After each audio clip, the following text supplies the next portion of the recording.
హైదరాబాద్, సికింద్రాబాద్ జంట నగర దేవుని పిల్లలందరికీ క్రీస్తు యేసు వారి శ్రేష్టమైన నామములు, శుభములు తెలియచేస్తున్నాను. ప్రియులారా, పాల్ పృథ్వీ మినిస్ట్రీస్ వారి సారథ్యంలో ప్రతి నెల 2వ శనివారం ఉదయం 9 గంటలకు పరిశుద్ధాత్మ తైలాభిషేక స్వస్థత ఆరాధన జరుగుతుంది. ఈ స్వస్థత మహోత్సవంలో మిమ్మల్ని అందరినీ ప్రేమతో ఆహ్వానిస్తున్నాము. జూలై 12వ తేదీ ఉదయం 9 గంటలకు సికింద్రాబాద్ పట్టణంలో గల YMCA function hall 3rd floor AC function హాల్లో ఈ ఆరాధన జరుగుతుంది.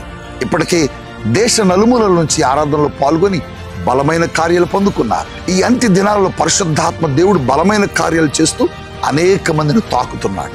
గర్భఫలము లేని వాళ్ళు గర్భఫలాలు పొందుకుంటున్నారు. స్వస్థతల కొరకు వచ్చే వారికి దేవుడు స్వస్థత ఇస్తున్నాడు. మీరు కూడా రండి, సమయం పాటించండి. ఉదయం 9 నుంచి 2 గంటల వరకు మాత్రమే జరుగుతుంది. God bless you.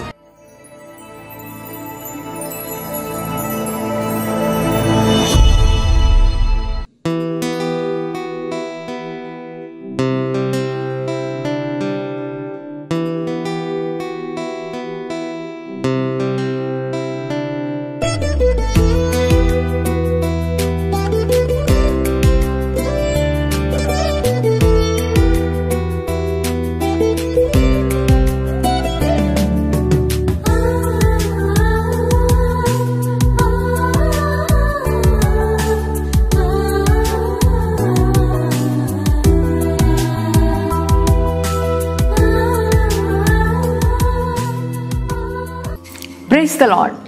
యేసుతో ప్రతిదినం అనే ఆధ్యాత్మిక కార్యక్రమానికి మిమ్మల్ని అందరినీ కూడా ప్రేమతో ఆహ్వానిస్తున్నాం. దేవుని బిడ్డలారా, మరి ఉదయకాలం లేవగానే వాక్యం చదివారా? ప్రార్థన చేసుకున్నారా?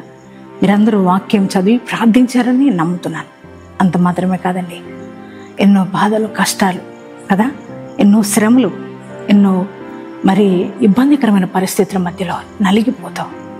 ఎవరి ఆదరణ లేక కృంగిపోయిన స్థితిలో ఉండొచ్చు కదండి.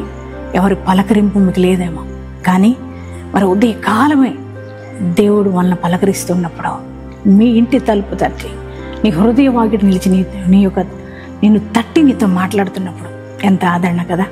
ప్రతి ఉదయం శ్రేష్టమైన వాగ్దానాలతో మనల్ని పలకరిస్తున్నాడు. మరి ఈ ఉదయకాలం కూడా మరి ఆయన శ్రేష్టమైన వాగ్దానం మనకిచ్చారు. ఆ వాగ్దానం ఏమిటో చదువుకున్నామా? కీర్తనల గ్రంథము 30వ అధ్యాయము 2వ వచనాన్ని చదువుకుందాం. యెహోవా నా దేవా, నేను నీకు మొర్ర పెట్టగా నీవు నన్ను స్వస్థపరిచితివి. ఎంత గొప్ప మాట! ఇది వాగ్దానం కాదు కానండి, దావీదు తన అనుభవాన్ని తెలియచేస్తున్నాడు. ఏమనంటే, దావీదు బలహీనుడిగా, రోగిగా ఉండినప్పుడు ఆయన చెబుతున్న మాట ఏంటంటే, అయ్యా, నేను రోగిగా బలహీనుడిగా ఉన్నప్పుడు నేను నీకు మొర్ర పెట్టగా నీవు నన్ను స్వస్థపరిచితివి అని ఆయన చెప్తున్నారు. అవునండి, మన దేవుడు ఎవరంటే మనల్ని స్వస్థపరిచే దేవుడై ఉన్నాడు. ఆయన అన్నారు, నిన్ను స్వస్థపరిచే యెహోవాను నేనే అని చెప్పారు కదా మన దేవుడు. అవునండి, ఆయన మనల్ని స్వస్థపరిచే దేవుడు.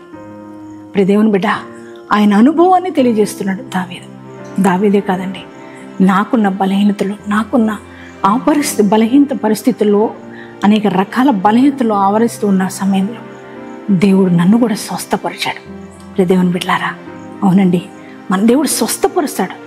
ఈ వాగ్దానం చూస్తున్నా, వింటున్నా, మీరు ఎటువంటి బలహీనతలతో ఉన్నారు, ఎటువంటి రోగాలతో ఉన్నారు, ఏ వైద్యుడి దగ్గరికి వెళ్ళినా, ఎన్ని మందులు వాడినా నీ రోగం తొలగిపోలేదు కదా, నీ వ్యాధి తొలగిపోలేదు కదా.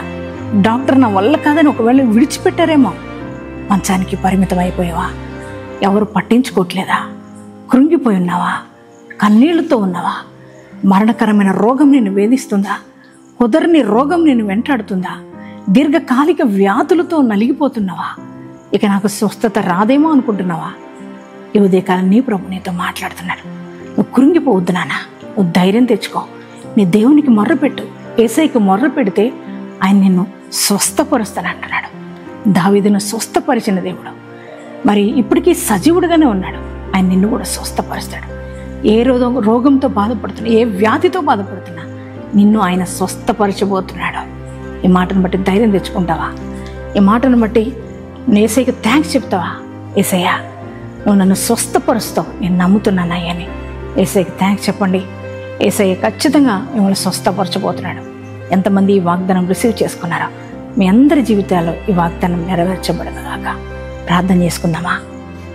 Thank you father. పరిశుద్ధురా, మహోన్నతురా, వందనాలయ్యా.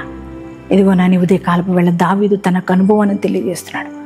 దేవానికి నేను మొర్ర పెట్టగా అయ్యా నువ్వు నన్ను స్వస్థపరిచితివి అని తన అనుభవాన్ని తెలియజేస్తున్నాడు.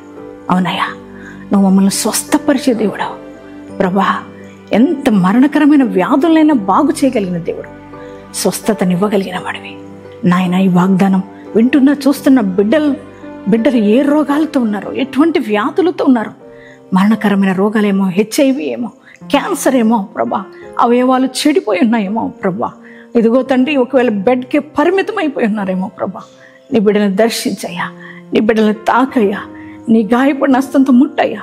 నానా విధ రోగాల చేత పీడింపబడుతున్న ప్రతి వారిని తాకండి ప్రభా.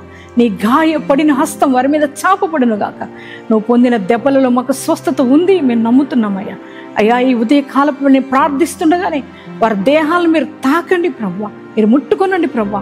మీరు ముట్టినందుకు వందనాలయ్యా. వారు సంపూర్ణ స్వస్థత పొందుకొని నిన్ను స్తుతించే కృప దయచేయమని ప్రార్థిస్తున్నానయ్యా. ఈరోజు మ్యారేజ్ డేస్, బర్త్డేస్ చేసుకున్న ప్రతి బిడ్డను కూడా దీవించండి. నూతన దీవెన, నూతన ఆశీర్వాదం, నూతన కృపతో వారు నింపబడుదురు గాక. నాయనా తండ్రి, ఈ యొక్క ప్రభా నా దినమంతా నీ ప్రజెన్స్ మాతో ఉంచి నడిపించు. యేసు నామములో ప్రార్థిస్తున్నాం తండ్రి, ఆమేన్.